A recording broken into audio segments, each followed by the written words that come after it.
One of their toughest challenges of the year in the Miami Dolphins is their defense equipped to face the Miami Dolphins offense. We're going to be talking about it. Well, I am solo show today, right after this.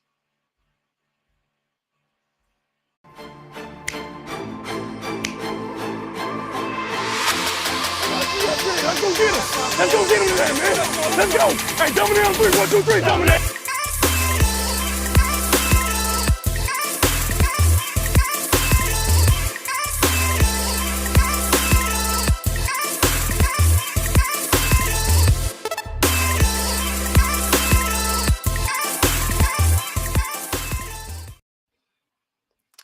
What's going on, everybody? Welcome back to another video, and I thank you all for joining me today.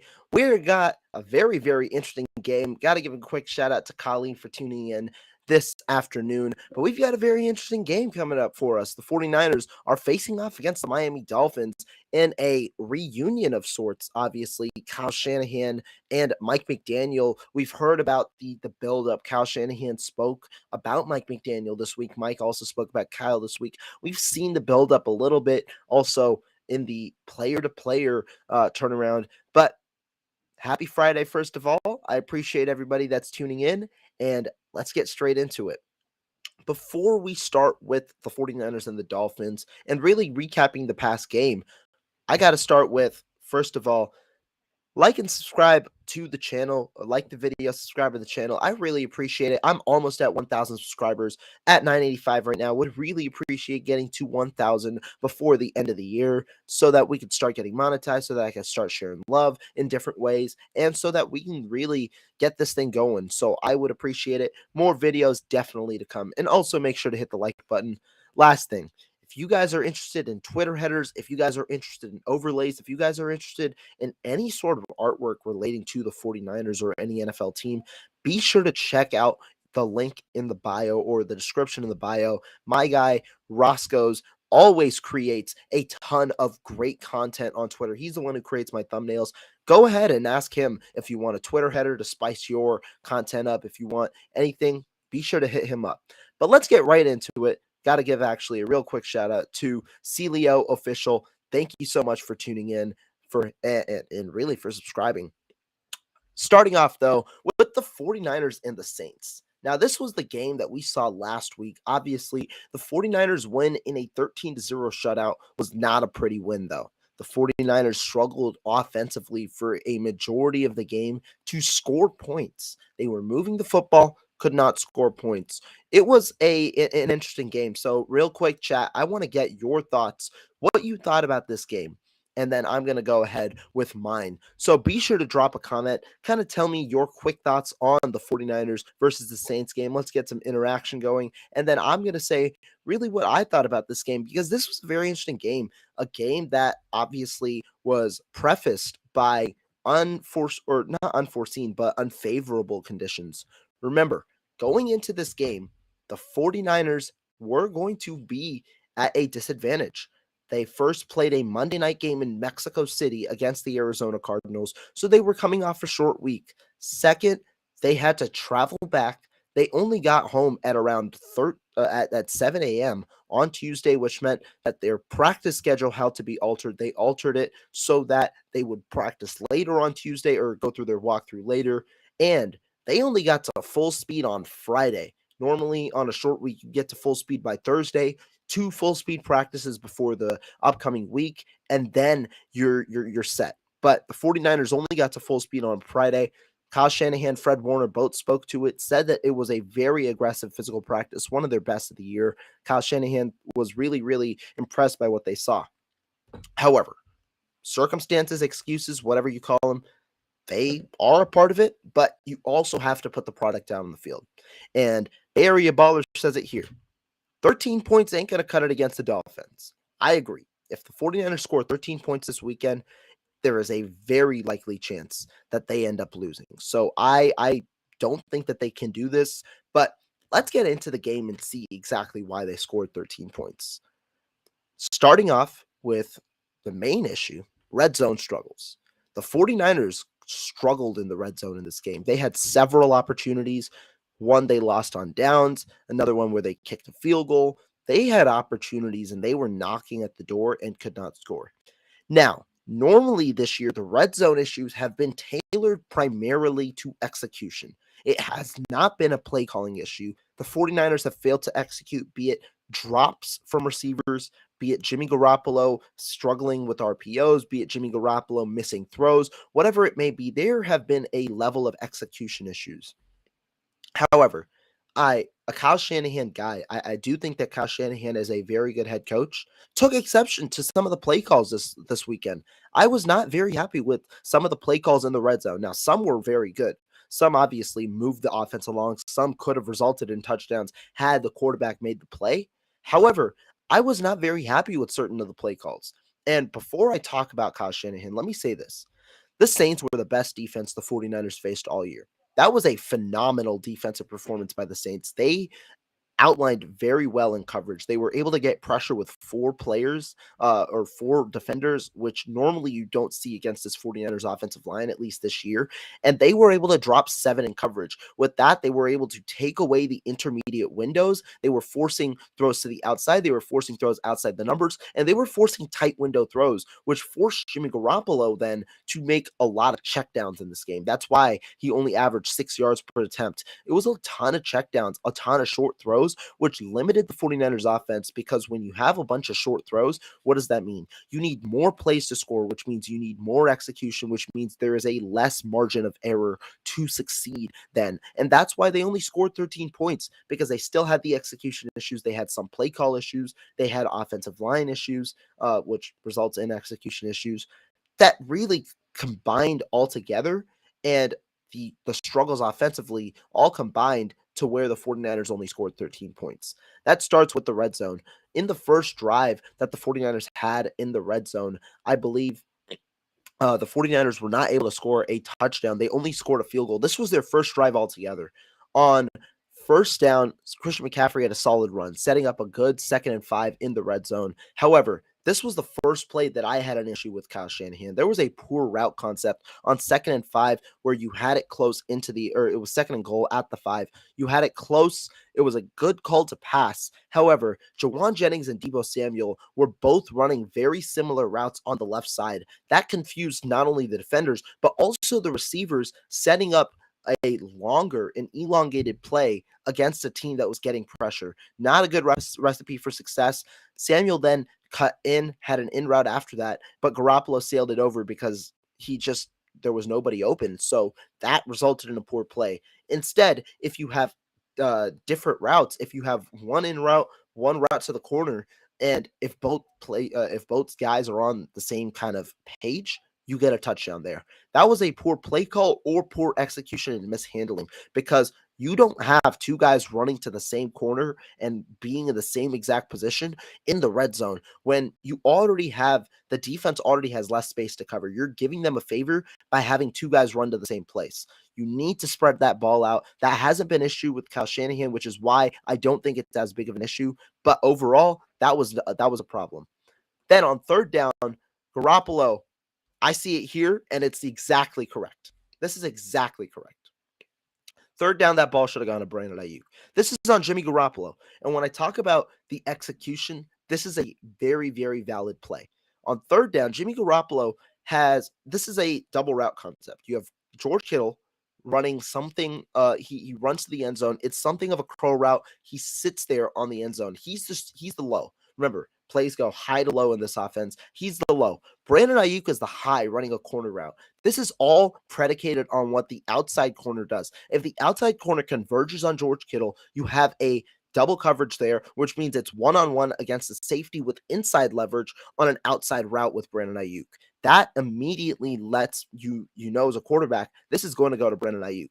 Garoppolo sensed the double coverage and still forced the throw to George Kittle, resulting in an incompletion. You kick the field goal on 4th and 5. So poor play calling on second down, poor execution on third down, that leads to a field goal. You can't have multiple woos in the red zone on a particular drive. You need to be able to score touchdowns. That's going to happen this weekend against the Saints.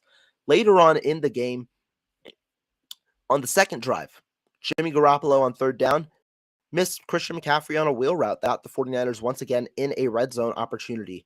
Execution issues again. There are good play calls. What you want with Christian McCaffrey, get him paired up against a linebacker. Get him on the outside. Get him where he can utilize that speed, get past a linebacker, run a good route, and make a good catch. They had that all lined up on that play, and you can't run a wheel route significantly in a game because defenses are going to catch out and they're going to have the safety rotate. It's going to be a cluster, but instead, when you have that opportunity, you have to be able to hit it. We've seen Jimmy Garoppolo miss that leak route before to Tyler Kroft on that TE leak. You've seen him miss it to George Kittle before, to Ross Dwelly at times even. You've seen him miss the TE leak. This was a running back wheel. It was a very similar route to the TE leak, except the running back's running it out of the backfield. Should have had this. Should have been a red zone opportunity. You missed that. Later on, this was the fourth drive that San Francisco had. This one got in the red zone. This one, in my opinion, was a mixture. So I'm going to highlight two plays. The third down play, which was an incompletion, and the fourth down play. Remember what I said. What are the issues thus far in this game? Execution and a sprinkle of play calling. It's really one bad play on a drive, but that one bad play is magnified because of the situation of the one bad play call. So here we go.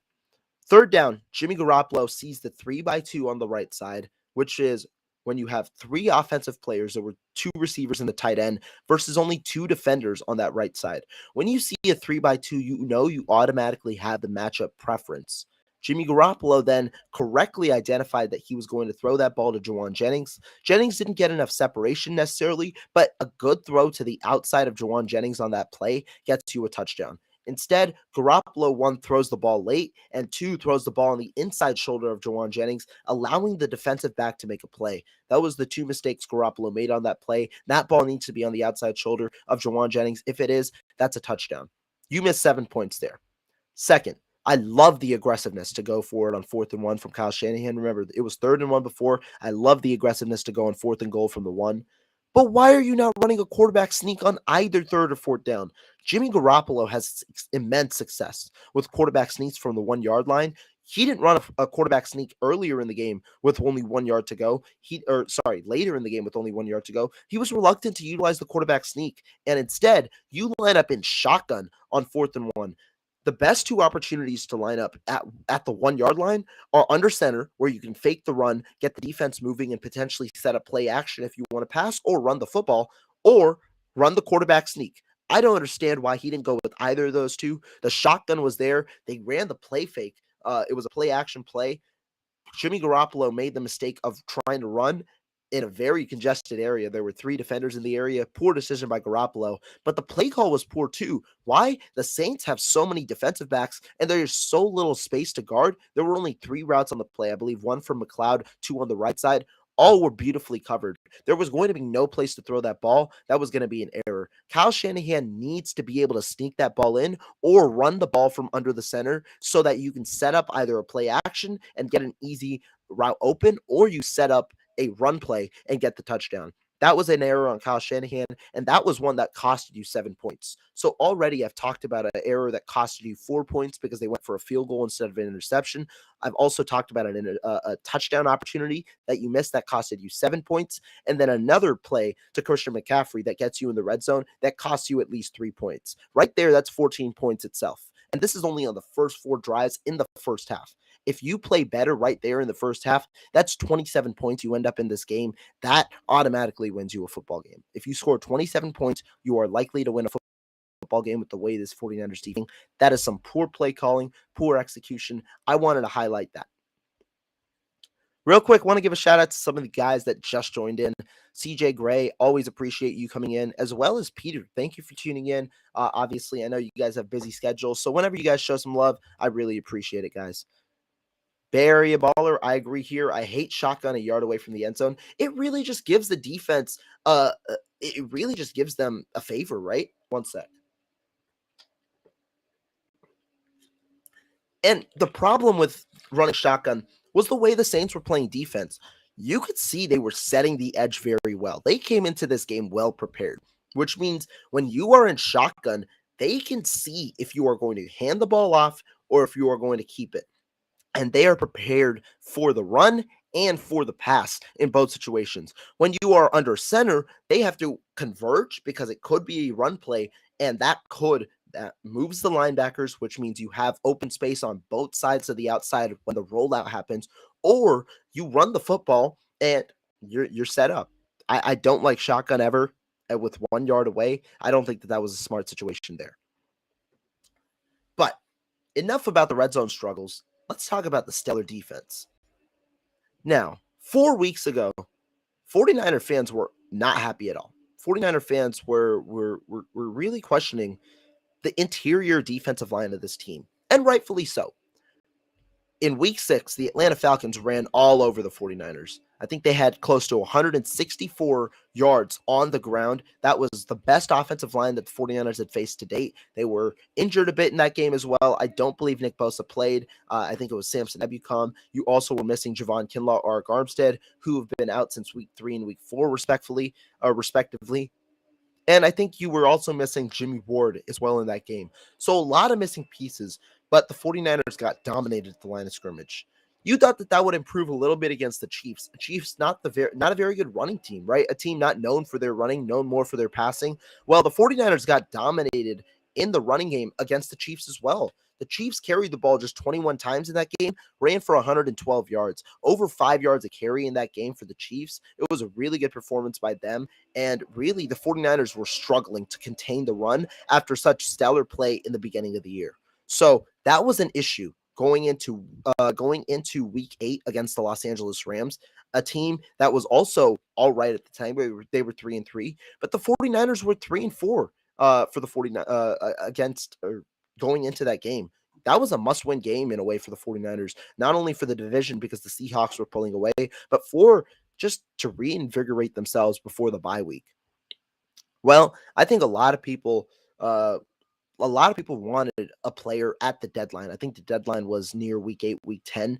A lot of people wanted a guy like Daron Payne, an interior defensive lineman. I suggested the 49ers trade for an interior defensive lineman or a cornerback as well.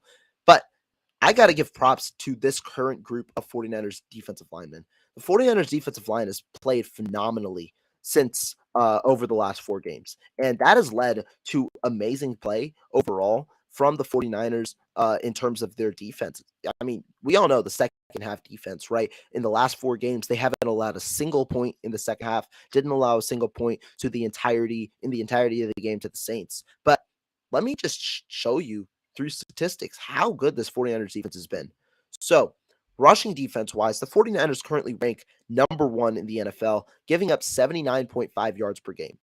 However, in the past 3 weeks, the 49ers have done better than that rank. They've given up only 60.3 yards per game, a whole 19 yards better than their league-leading NFL mark.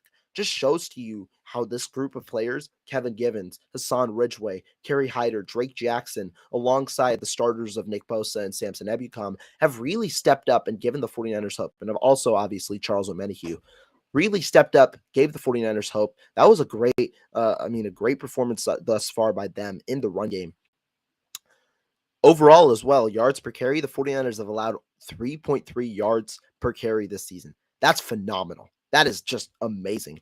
For reference, the second team in the NFL, I think it's Baltimore, allows 3.9 yards per carry. But 49ers defense went one step further than their league-leading mark again. They are allowing just 2.9 yards per carry over the past 3 games. And that improves when you include the Los Angeles game. All these stats don't include the Los Angeles game. So that just tells you how stellar this defense has been. But I'm not just talking about the run defense. I'm talking about the overall defense. Yards per game, 49ers rank first. And it's by a wide margin. It's by over 20 yards to the Philadelphia Eagles. And they've only given up 281.7 yards per game in the last 3 games. That number also decreases to just 270 yards per game. They've been very good, not only in the run game, but also against the pass this year. It's been a strong defense. Overall, 49ers, yards per play, they're number 1 as well in the NFL. Just every single mark, they're number 1 in the NFL in meaningful marks. And that 4.7 yards per play that they allow, which is the best in the NFL, decreased to 4.5 yards per play. Now, what am I trying to say? The 49ers defense has been great for a majority of the year. But the last 3 weeks, with depleted personnel, without their top 2 interior defensive linemen, This group has found a way to excel and cement that elite status once again. They're going to face a tough team now against in the Miami Dolphins that will likely be able to score points and probably break that second half streak. Yes, they are a top 5 offense in the NFL. That's what you expect of them. But we need to appreciate how elite this defense has been. Something I said last week. It might be hard for many people to justify that the 49ers are an elite defense based on their roster currently. Without Arik Armstead, without Javon Kinlaw, two of the better run defenders right now, two of the better run defenders on the team. But the 49ers defense, as currently presented, plus D'Amico Ryans, is a very elite defense. D'Amico Ryans has added so much to this defense with his adjustments, the ability to call stunts at the correct time, the linebacker blitzes and safety blitzes that he's called at the correct time, the overall arsenal of plays that he's been able to just call correctly and adjust has resulted in such elite marks over the majority of the year. And that's why the 49ers currently possess a stellar defense. That's why I can at least easily say that they are currently an elite defense. Elite defenses will have poor games. They had a poor game against the Chiefs, had a poor game against the Falcons. I don't know what the mark will be against the Miami Dolphins, but I think it is important to appreciate what the 49ers have done this year. It's been a good defense, especially over the last 4 weeks where they've shut out opponents in the second half in 4 consecutive games. Now, moving back to the offense, maybe the most controversial topic. I want to give an assessment of Jimmy Garoppolo, not only in this past game, but overall.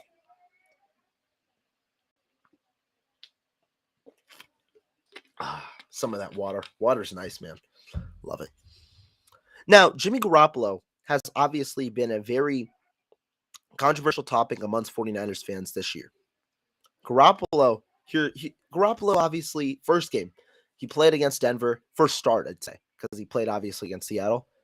Garoppolo might have played his worst game as a 49er in that game. That game was terrible, if we're being honest. I mean, you can talk about the circumstances. Yeah, first start with the team, hadn't been given a playbook since until the end of the offseason. Talk about whatever circumstances you want. That was a terrible performance by Jimmy Garoppolo, in which he consistently missed reads, missed opportunities, and the team, he was the primary reason that team lost.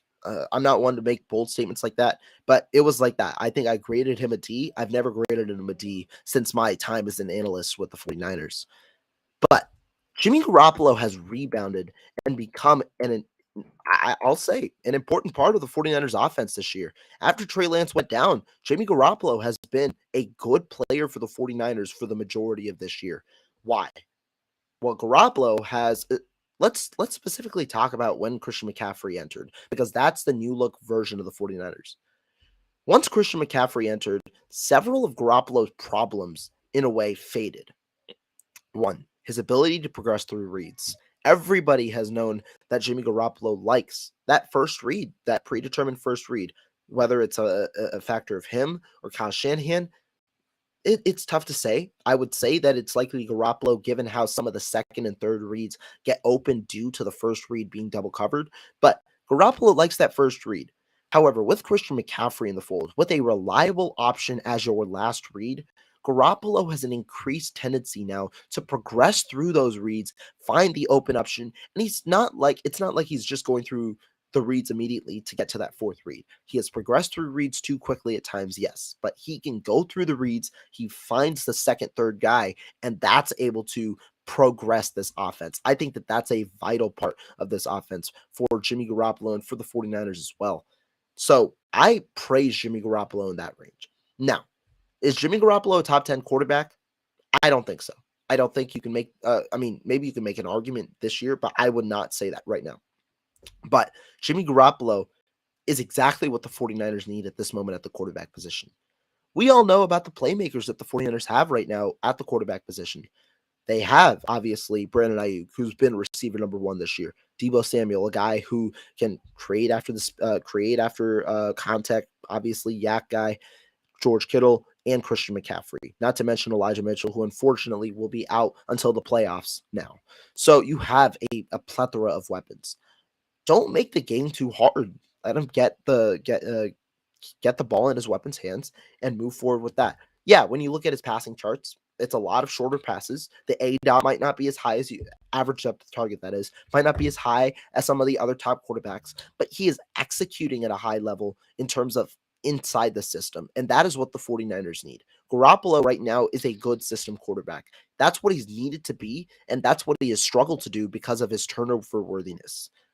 Am I going to say that Jimmy Garoppolo is a different player than the 5 years he's been here in San Francisco? I'm not going to say that. I don't think that's true. I think Jimmy Garoppolo is a very similar player. However, there is one significant element that has changed in Jimmy Garoppolo's game that has elevated his play this year to something that 49ers fans have not seen from Jimmy Garoppolo in some time. That is the turnover worthy plays. Jimmy Garoppolo has significantly decreased the turnover-worthy plays. Now, I know he had an interception this past game that was called back. Now, Jimmy Garoppolo has not thrown an interception in 5 consecutive games, which has never happened in his career. In fact, he's never had a 3 consecutive game stretch where he hasn't thrown an interception. The interception rate has significantly decreased. I attribute that to being more comfortable with Christian McCaffrey now in the fold because you can take the check down. Garoppolo hadn't been able to take checkdowns before, hadn't been able to throw the ball away before. And while he got the ball away quick, had been focusing on reads, which allowed safeties to come down, which obviously didn't created certain opportunities that were missed and resulted in turnovers. He has significantly decreased that turnover ratio, which had been hovering near the 3% mark. It's near the 1.5% mark. He has near halved the amount of times that he's turned the ball over, which has been significant for the 49ers because when you maintain your completion percentage, when you maintain the yards per attempt, when you maintain a strong touchdown to turnover interception ratio in this specific offense, you can execute within the system and allow the offense to go. But let me say this about Jimmy Garoppolo, an honest assessment. Like I said, I don't think he's been a changed quarterback. There have been times where he has missed opportunities. We saw it in the Saints game. There was a specific shot play where the 49ers run this specific concept. They have a shot play from, which is essentially a post, a deep post from their X receiver. The receiver on the other side is going to run a deep cross. And you have these two routes where it's essentially trying to take advantage of the safety over the middle. If the safety over the middle converges on the deep end route, you have a one-on-one on the post. You can throw that post. If the safety doesn't converge, if he takes the deeper route, you've got the wide open corner and you've got the wide open crosser, and that crosser is going to get you 15 to 20 yards. Garoppolo failed sometimes not to identify it, but to throw the deep ball when necessary. There have been times where Kyle Shanahan has called shot plays. That's why I've come to confusion when a lot of people say Kyle Shanahan limits Jimmy Garoppolo in throwing the ball and slinging the rock. No, the shot plays have been in this offense since 2017. Garoppolo has willingly not taken them, either missing the read or reading it and not going forward with throwing that football. That has been on Garoppolo. And that is something that we saw sometimes pop up earlier in the year where a lot of fans were excited, but it hasn't been consistent. Consistency has been an issue with Garoppolo. So my assessment of him, I applaud the turnover less play. That has definitely elevated the 49ers offense because they have more opportunities and they have more chances, a bigger margin for error when those turnover worthy plays decrease. But is this 49ers offense at its highest potential? No, because those plays, those shot plays that can create 9-10 play drives into 4-5 play drives because you're able to move the ball at all 3 levels of the field, those plays have not been capitalized upon. And because of that, the 49ers still need to execute on 8-9 plays in a specific drive on a consistent basis. That's hard sometimes for an offense to do, especially an offense of this caliber where you do have a team prone to make mistakes at times, right? Dropping passes has been an issue for the 49ers. Deebo Samuel, Jawan Jennings both have drop rates over 10%. Offensive line play, it's been good this year, but they are prone to make mistakes. At least one player. Remember, there's 5 players on that offensive line. It only requires one mistake to happen on a specific play for the execution to be poor. And then obviously the quarterback position. There are a certain amount of plays. That's why teams look for opposing quarterbacks to be able to make big plays, because that can limit these 9 to 10 play drives into 4 to 5 play drives. You can make more mistakes. You can be more turnover prone, or however you want to call it, because you can make those, you can be able to make those plays. So that's kind of how I assess Jimmy Garoppolo. Now, I want to get into my assessment of him in this past game. I thought this was one of Jimmy Garoppolo's more poorer games of the season. I graded it as a C, an average game from Jimmy Garoppolo, whereas my past few grades of Garoppolo have been higher.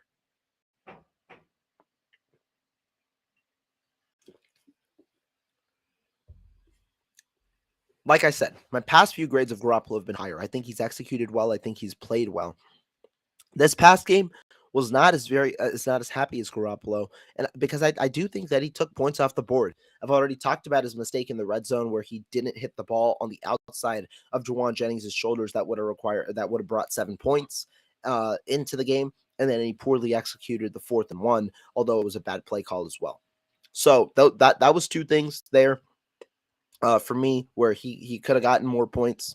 He also, on San Francisco's first drive, Garoppolo had a chance of a touchdown pass, but made the poor decision of throwing to a double covered George Kittle. Like I said, that was another play. We're talking about the Juwan Jennings play, talking about the 4th and 1. That was the play where he threw to the double covered George Kittle instead of throwing to the Brandon Ayuk corner route, which would have been a one-on-one coverage, which would have resulted in a touchdown likely. So there are mistakes like that I saw from Garoppolo in this game, and missed, like I said earlier, missed McCaffrey on the deep wheel route, which would have gotten the 49ers in the red zone and the potential to score another touchdown. Missed some easy throws as well, had some poor ball placement on several plays. Some of them were caught, good plays by receivers, but some of them were just poor ball placement overall, which resulted in minimal yards after the catch on certain plays because the ball was behind receivers when they had momentum going forward, which would have gotten them an extra 10 to 12 yards. So it wasn't the best executed game overall with Garoppolo. I'd say that. And so to me, I do think that Garoppolo didn't have his best game of the season for sure against the Saints. And the 49ers definitely had a chance to score 27, 30 points in this game had those execution issues been minimized. But here's what I'll say.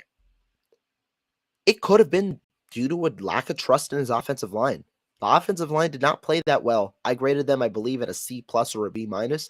They didn't play that well in unison. Now, I'm not saying that all 5 players didn't have a good game, but on one specific play, there was a lot of times where one player messed up the play, be it struggling to anchor, be it missing their assignment. That resulted in a free rusher going at Garoppolo, resulted in a lot of hits. And when Garoppolo gets hit a lot, that decreases your confidence in the offensive line. You want to get the ball out quicker. You want to throw the checkdowns, and that causes some misreads. So that's the issue, and so that's where I think some of the issues stemmed.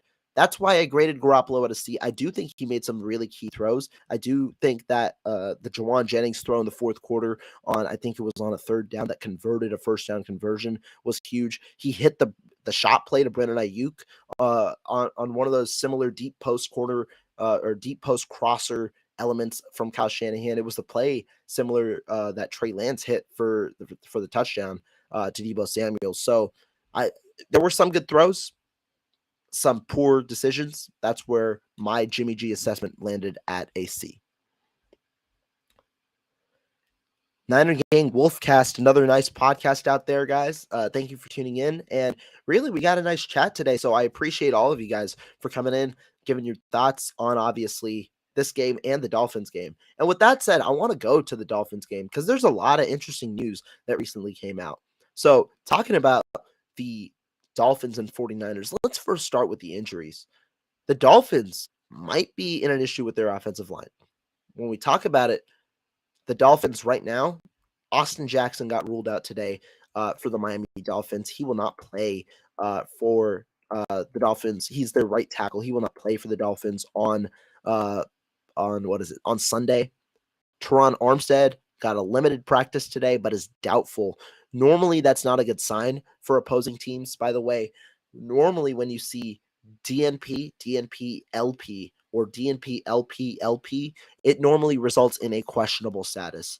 DNP, DNP, LP resulting in a doubtful status, not really a great sign for the Miami Dolphins in terms of their offensive tackles, although Teron Armstead has told teammates he aims to play earlier this week against the 49ers. However, him with a pectoral injury, a huge injury going up against Nick Bosa, not sure if that's the best scenario for him.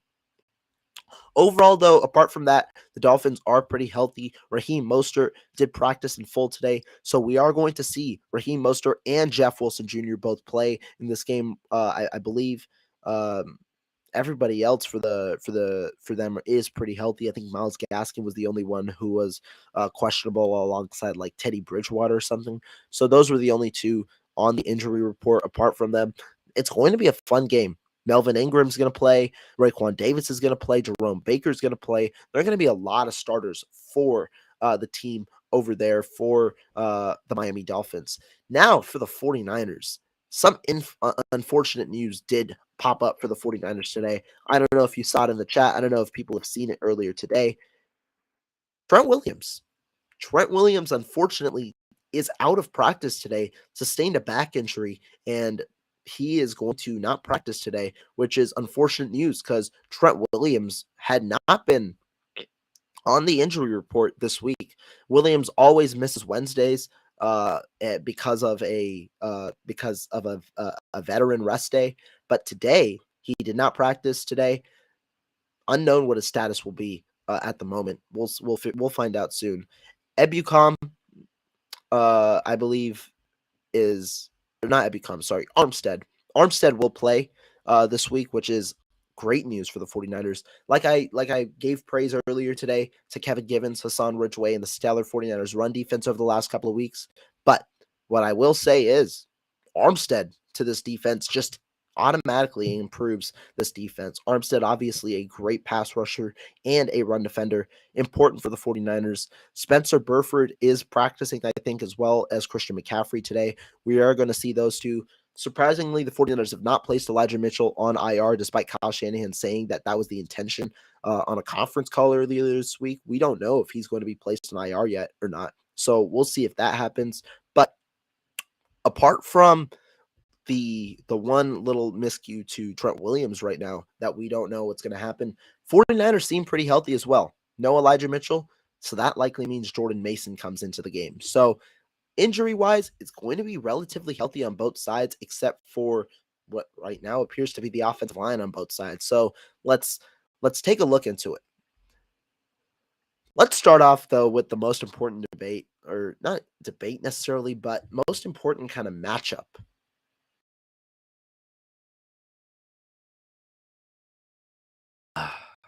Like I said earlier, love water. But Jimmy Garoppolo and Tua Tagovailoa, two players that in a way resemble each other in terms of skill set, in a way resemble each other, obviously, in terms of the offensive system that they're running. These two are going to face off for the first time today, on Sunday. Garoppolo and Tua both have been having good seasons. Tua definitely having a better season. I wouldn't say MVP caliber, but MVP maybe borderline had he played all of the games. Something that everybody might not know, Tua Tagovailoa, when he plays, the Miami Dolphins are 7-0 this year. They are spectacular when Tua plays. Why? While he does have the tendency to underthrow plays, he has been able to connect with the two players that Miami really prides their offense on. Tyreek Hill, Jalen Waddle, guys that can operate after the catch, but guys that can also take the top off and really be burners for the Miami Dolphins that have really resulted in explosive offense with Mike McDaniel at the helm. So to me, this is going to be an intriguing debate, an intriguing battle. I do think Tua is the better quarterback. I think this year has proved that with top receiver in Tyreek Hill, but I'm very interested to see how two system quarterbacks face off against each other, the similarities potentially in the play calling, and seeing how it kind of goes. Because Tua Tagovailoa has been the most targeted in the middle of the field, the intermediate third portion of the field this year. He's been most by far.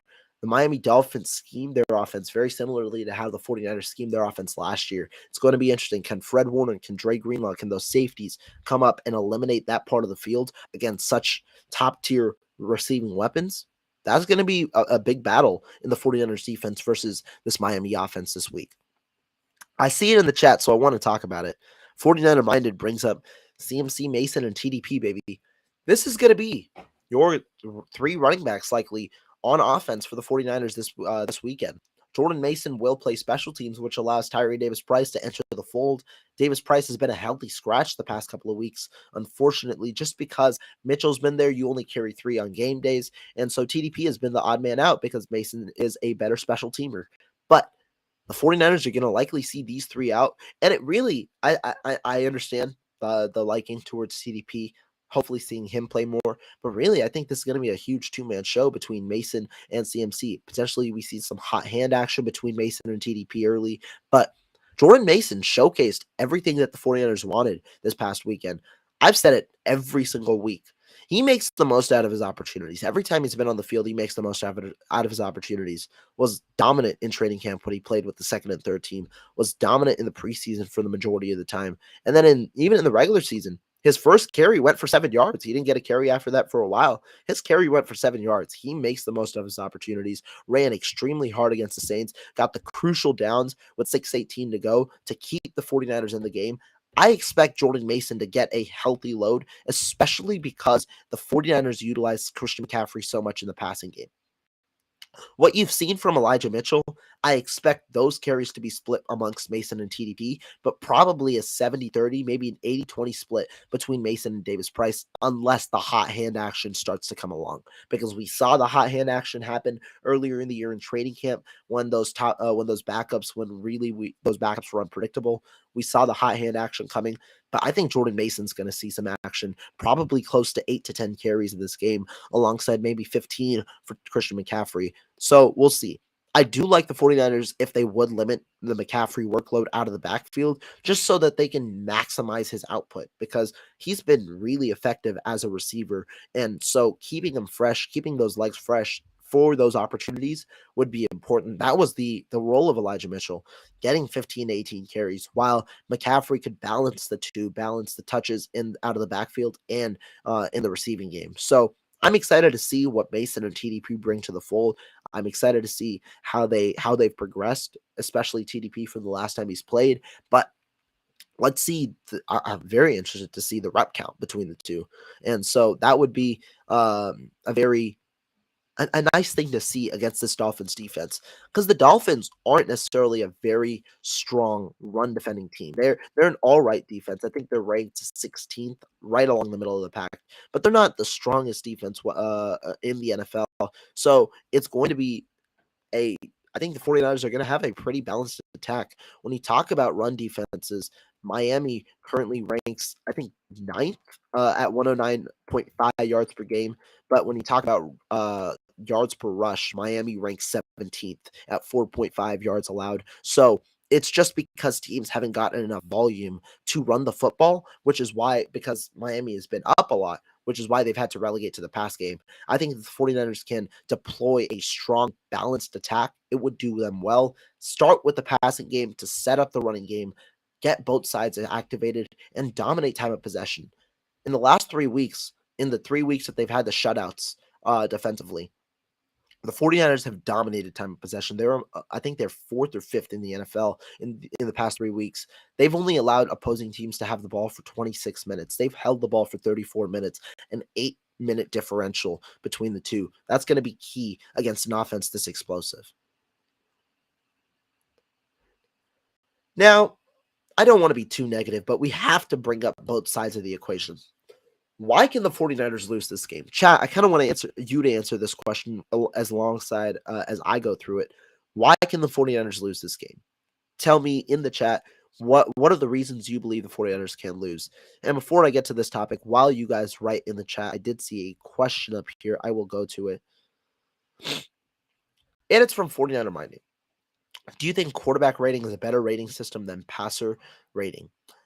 If we're being honest, I don't really regard in either. I don't think either is that important. I think there are certain intriguing metrics that go into both, but to me, I try and find more than one statistic. I don't think one statistic can really ever define a player, especially the quarterback position. You have to balance the completion percentage with the yards per attempt, with the air yards. That can create one formula. Then, in another formula, balance the touchdown to interception ratio to big time play ability to turnover worthy play ability. That's another formula. What do I mean by that? When you talk about completion percentage is all right, but it's an empty stat on its own. You could be throwing 3-yard passes and completing 100% of your passes. You could be throwing 50-yard passes and completing 50 yards or 50% of your passes. It's different. That's why I say completion percentage is tied in with ADOT and yards per attempt. How far are you throwing the football? And how many yards are you able to get per attempt on those throws? Because if you're throwing the ball far while completing at a high rate and getting a lot of yards per attempt, that means your offense is executing at a high level. That means you are helping your offense execute at a high level. But if you are not throwing the football that far on a consistent basis, that might not mean that your completion percentage is necessarily as indicative of your performance, because you're throwing shorter passes, more likely to complete, especially because defenses nowadays are trying to take away explosive plays. You're seeing a lot more cover two in general on defense, which means they're fine giving up 5-6 yard plays on offense, especially on third downs, because that in a way is going to start a fourth down. So that's one formula. When you talk about touchdown to interception ratio and stuff like that, touchdown to interception ratio is important, but how many times are you throwing the ball? How many times are you making big plays? That's a factor into the completion percentage range. And then what's your turnover worthy play? Are you making a lot of turnovers, or are you making a lot of turnover worthy plays? Are defenders dropping the football? Stuff like that. So I don't look at one specific stat. I look at a lot of different stats. And that's why I kind of don't necessarily value one over the other on its own as an individual statistic. I think that there are flaws with the individual statistics, specifically when pertaining to quarterbacks. So, some answers: turnovers and penalties. Paul agrees here with turnovers. And then 49er Minder said settling for field goals and not scoring touchdowns, as well as not generating a proper pass rush to a time to throw it deep. Now, why the 49ers can lose? I think all of those are compelling arguments, but I'm going to go based on how the 49ers have been playing. The 49ers have not been turning the football over that much recently. I don't think that might be as big of an issue as people. Obviously, if you turn the football over, it's not going to be great. I just think the 49ers haven't been turning the football over, so I'm not as worried about that as opposed to other concerns. Penalties were huge the past week. In the 49ers losses, penalties have been huge. I remember the Falcons game where they were throwing penalty after penalty after penalty that really negated opportunities. Penalties were huge in this past loss. It took away a touchdown opportunity from Elijah Mitchell, and really the penalties can be an issue with this team, especially along that front five if they're not playing in unison.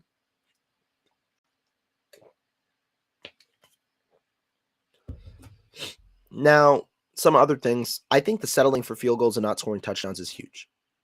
I think this is one of the biggest things. It talks about the red zone moves. I spoke about that at the beginning of the show. You guys can go back and really, if you want the specifics on why the 49ers only scored 13 points in this game, go back to the beginning of the show. But field goals and not touchdowns is huge. Why? It means you're missing out on opportunities, and the 49ers have a chance to score 27, 28 points in any given game. Their execution and their play calling, more so though, 99% is execution. Let me make that clear. The play calling has been pretty damn good all season long. I had some issues in this game, but apart from that, it's been pretty damn good for the majority of the time. The team isn't just executing the plays. That falls back on the head coach, because if something continues to be an issue and you're not being able to fix it, that's on the head coach to figure out the how to solve those issues.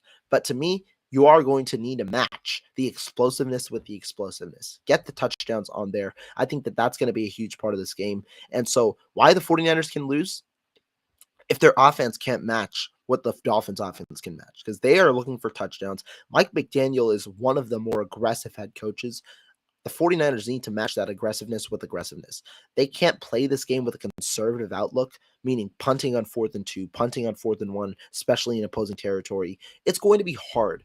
The biggest thing, though, I like that second part that Bashar brought up: proper pass rush. If you're playing without your starting tackles, the Miami Dolphins are ultimately going to go into a quick game mode. And they've been able to operate in a quick game mode because they have Tyreek Hill and Jalen Waddle, two of the fastest players in the NFL. So When you operate in quick game mode, you might not have as many sacks, as many pressures, because they're trying to get the ball out before that gets there. So I'm not necessarily as worried about the deep pass when it comes into this specific type of the game. But to set up the deep pass, the Dolphins are going to have to do one thing, and that is get that quick game operating. How do the 49ers stop the quick game? One reason and one major reason. Tackling. They're going to need a tackle. You need to be able to tackle, because if you can't tackle against this team, they're going to get first downs out of the quick game. Then you play more conservatively because you're afraid of tackling. That leads to those deep shots. That leads to the bigger plays that the 49ers can't afford to allow against such an explosive offense. It's really a domino sequence. It goes one to the next. So if the 49ers can tackle well, they're going to put the Dolphins in big situations. Why? It's going to create third and long. It's going to create second and long where they are stuck in certain situations and they need to create offense while fielding a below average offensive line. And so that's something that I'm worried about, that the 49ers, if they can't tackle well, if their players can't step up and make plays when the plays are presented to them, that's where this can get worse. Because if they can't tackle, if those first downs come, like I said, once 3-4 first downs come because of a lack of tackling, guess what? You're going to play 6-7 yards off, because you want to make sure that underneath, you're going to cover that underneath. You have enough bodies to cover that underneath. And so when you do that, guess what? It leads to more bigger gains. And then when you try and adjust to avoid those tackling blues, it leads to the explosive plays. Can't let that happen. It goes in a way into a spin. And really, the 49ers, if they can't match with the conservativeness and aggressiveness, this is going to be a fun match, or a tough matchup for them. But overall, I think it still can be a fun matchup. And when we look at it, let's talk about why the 49ers can win. Now, you guys drop your thoughts in the chat. But the reason the 49ers can win are reasons I've highlighted in this video.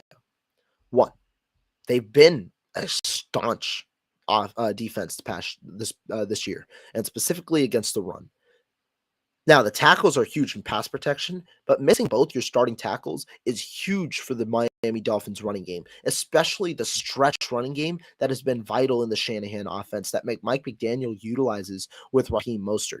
If you can't have that stretch offensive game because the 49ers are setting the edge better than the Dolphins can protect, then it's going to limit your running game. The 49ers can stack the box a little more against that running game, stop that running game. The Dolphins don't see stacked boxes, and I'm not saying stack against 8 because the 49ers can play defense, but Arik Armstead's there to man that middle. You've got Bosa and Ebukam on the outside against really replacement level tackles now. And so I think, to me, that's going to help the 49ers in general, getting that run game stopped. And so when you stop the run game overall, I think that is going to help, because it's going to force the Dolphins to be a one-dimensional offensive attack, and that is easier to kind of maneuver against. So that's the number one reason. Number two, they are a good defense against explosive plays. You see the marks that they've shown, but more importantly, while their defense is matched against a top offense, their offense is not matched against a top defense. The 49ers offense has been pretty damn good. I understand the issues that they faced this week, but overall they've been pretty damn good. And so I'm very excited to see what the 49ers defense can come up with this upcoming week, or this upcoming game. How can they kind of adjust? How can they really press on this Dolphins offense? Will they look for the more elongated drives, 10, 12 plays? Will they look to get quick hitting drives? Will they look to match aggressiveness with conservativeness? What will they do on offense? I think if they can create the offensive game plan that they had working for them over the past 3 games against a middle of the pack defense, that's where I think the 49ers can gain success. Create the balanced attack. Start with the pass to set up the run, but then sustain both sides. Don't shy away from one side.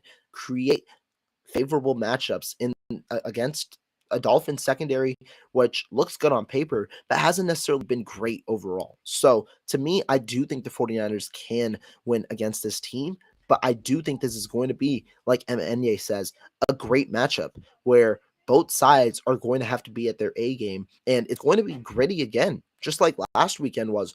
Why? Because I saw the comment here, and I did check this. Paul said it. It's going to rain on Sunday. It's going to be low scoring maybe and at least one turnover. While I don't know if it's going to be one low scoring, I do expect a turnover at least to happen on either side of the football. We'll see where that comes. But overall, it's going to be a fun matchup. And the 49ers, well, we're going to see if their defense is equipped to face the Dolphins offense. David Villa, thank you for tuning in as well. Niners get this one Sunday. I mean, it'd be huge for the 49ers. And I think I'm going to say this. The 49ers, this is not as important of a game as the fans want it to be. The 49ers, this is their one, or I think they play one more game against Los Vegas Raiders. But this is a game that is not a division game. This game does not matter in the conference. The main games that matter are the NFC games that they are going to face soon. And so when you look at it in the standings, this game does not matter as much as you'd expect it to matter. So if the 49ers do lose, it will be a tough game, but they are 7-4 in the division. They're facing they still have a 1-game lead over the Seattle Seahawks. And remember, they own the tiebreaker currently. It's huge to have that 1-game lead so that if you do lose in week 15, obviously then it's a neutral field. But to me, I think that this game isn't as important as the other games, but it will be a huge game if you're able to win. Why? Because it showcases that the 49ers can be a true playoff opponent again with a true top offense, right? This 49ers defense, as elite as it has been, has faced one elite offense thus far in the Chiefs, and they got smoked. I don't expect that result. I'd be very shocked if that 44-point result happens, especially given the adjustments they've made over the past couple of weeks. But we're going to see if they're equipped to face the Dolphins offense. I think that that's going to be a fun one. But guys, that's going to do it for me. Thank you guys so much for watching this video. A couple of quick comments before we head out. Be sure to hit that like button if you like this type of content. I'm going live a lot. We'll be going live more often soon. So be sure to hit the notification bell and subscribe to the video or subscribe to the channel. I really appreciate it. And guys, we're going to see you guys next time. Hopefully a show comes out tomorrow. If not, after the game. Peace.